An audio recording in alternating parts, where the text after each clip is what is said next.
Man, I've been going on for so long trying to understand.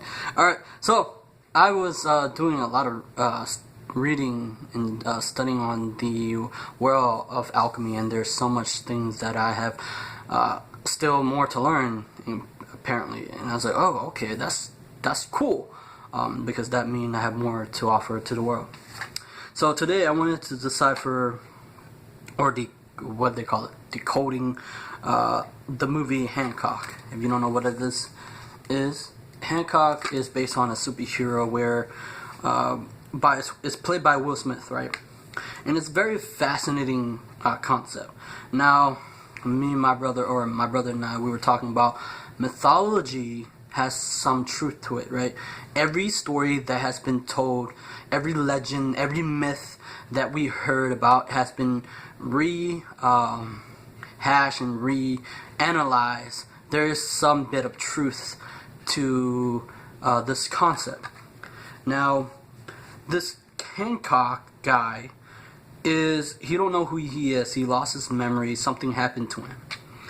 But for apparent reason, he can fly. He has superpower, but he don't know who he is.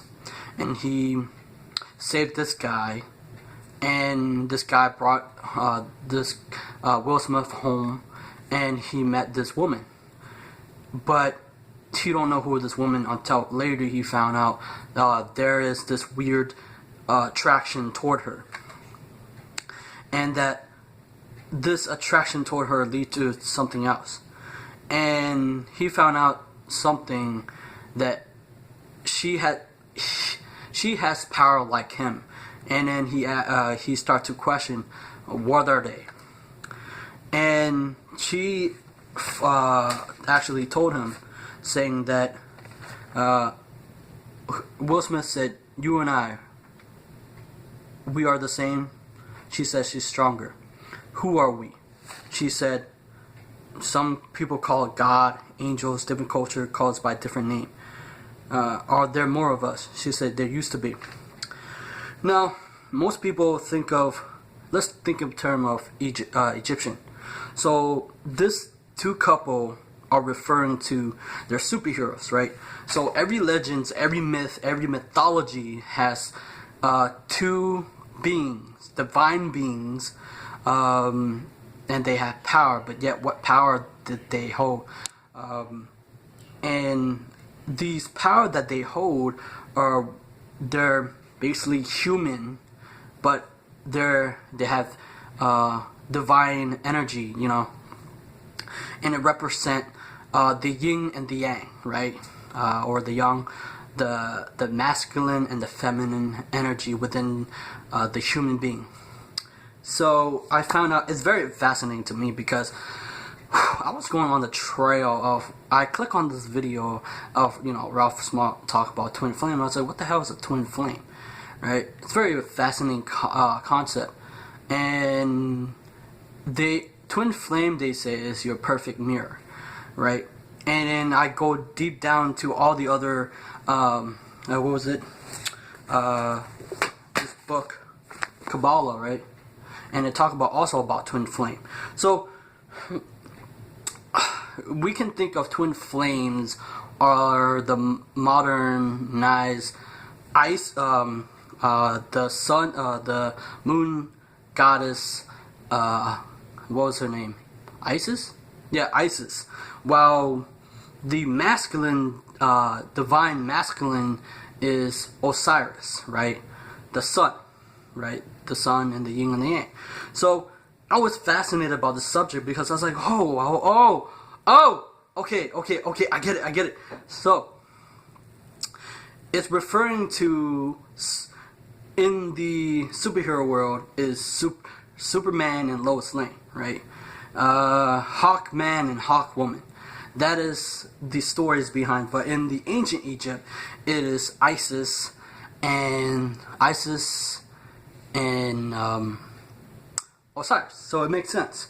So these two being come together, mirroring each other, if they learn to purify. So the true work of an alchemist is to take what is base metal, impurity, turn it into gold, pure, right? In human life, we have a lot of impurities, and we have, and when people talk about the twin flame, they come back together and they separate. People say there's no separation, whereas a whole, right?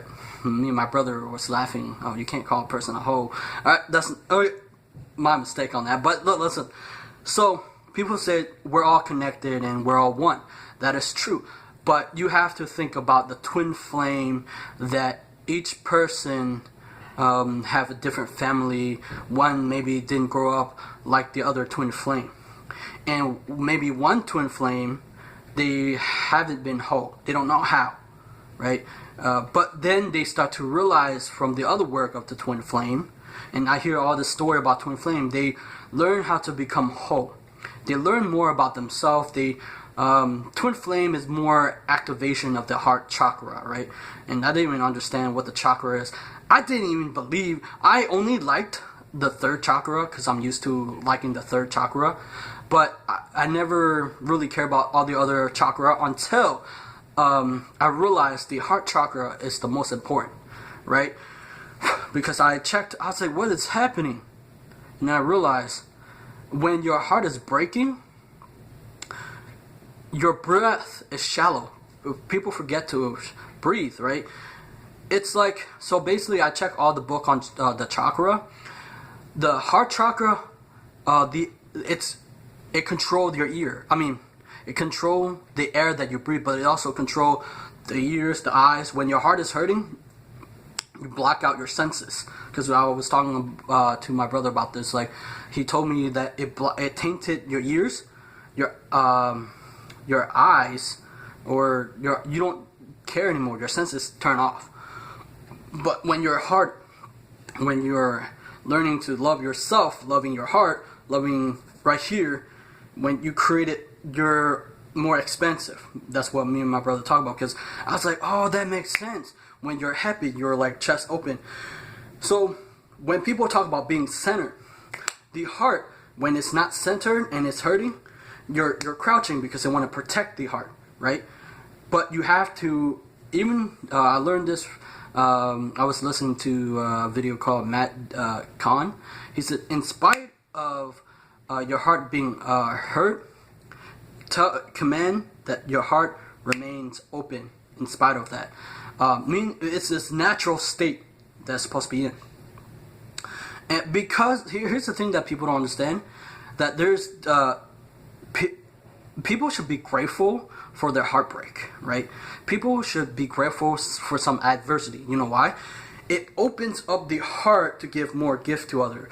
It opened up the heart. This is where the heart is where, because I read everything from alchemy to everything coming to understand that the heart is the center of compassion and love for the world, and that this universe, this thing that we call life, is made out of love by the universe, right? By God. Or now, one day I'm gonna find out this matter or this earth is a mother, great Mother Earth.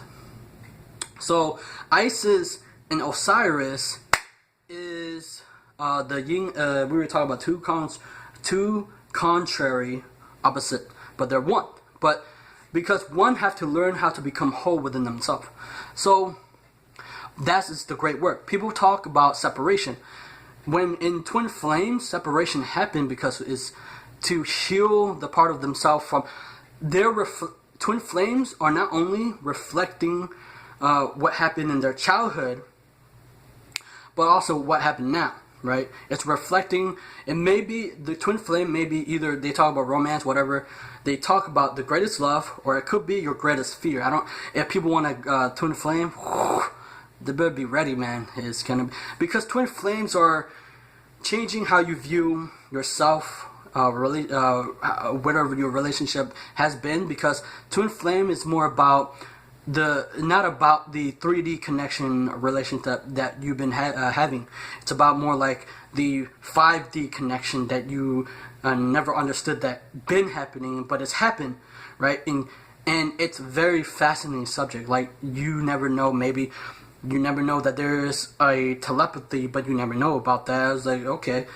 But then it's like if the person is like reading your thoughts, It's like, what the fuck is going on? And it's like as if you send a thought and then they read it and it's like, oh my god, what the, it's weird.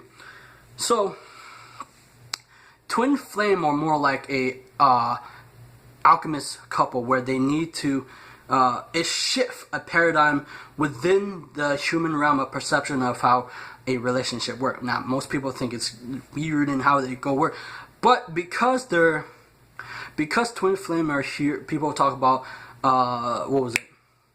Helping the planet evolve and push the planet forward. It's where people talk about when they find their mirror match, but they're not ready. Blah blah blah blah. So separation happen is to understand that in the word separation, people say, no, you can't, there's no separation. One is running away, one is a chaser. Now here's the thing. Separation is a time of purifying what's inside of us, right? We all have those moments that we have inside of us that are dark and we don't want to look at it, the shadow side, right? And we have to deal with it. And that is the understanding. It's like alchemy is to transmute out of us, right? And that's what I have learned. Remember, most people don't like pain. Pain, when you are having pain, right, and you don't want to deal with it, but they're there for a reason, and they're there to, okay, so this relationship dynamic is you never experienced this type of thing before, and you start to notice something that you never noticed before in not every other relationship that you have been in, and it's weird, it's crazy, and it's gonna drive you nuts, and it's like you're gonna like bang the head against the wall, and you go bam, bam, bam, and I was like, what is this bullcrap? And you'd be like, oh my god, this is driving me nuts. And you'd be like, why am I acting this weird way? And most of the time, people don't understand it, right? Most people say, oh, you're nuts, and this is not true, and there are things that I never, like, for example, I don't really care about, not this might offend a lot of spiritual people, but it's my belief. I don't really care about all the other chakra, only except one, and that's the third eye, because the third eye is the coolest. Okay, but then the heart chakra hit the most, because all these chakras are more like, people talk about energy vortex, but this heart chakra, I dive deep into their petals, right? Their petals, right? And that these petals represent lotus, right?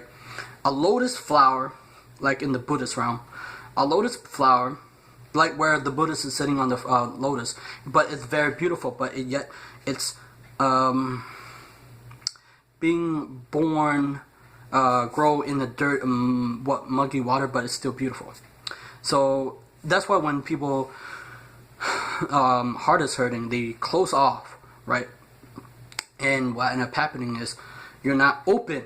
Your heart is not open, or it's not remain open to experience. So you close off. But it should be in its natural state. So we have to learn that.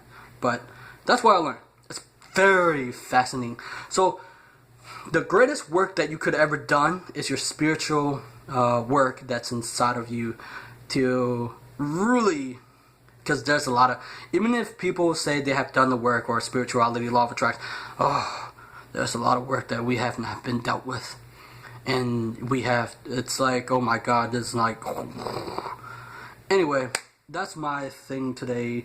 Like, it's very fascinating, and I'll see you guys next time.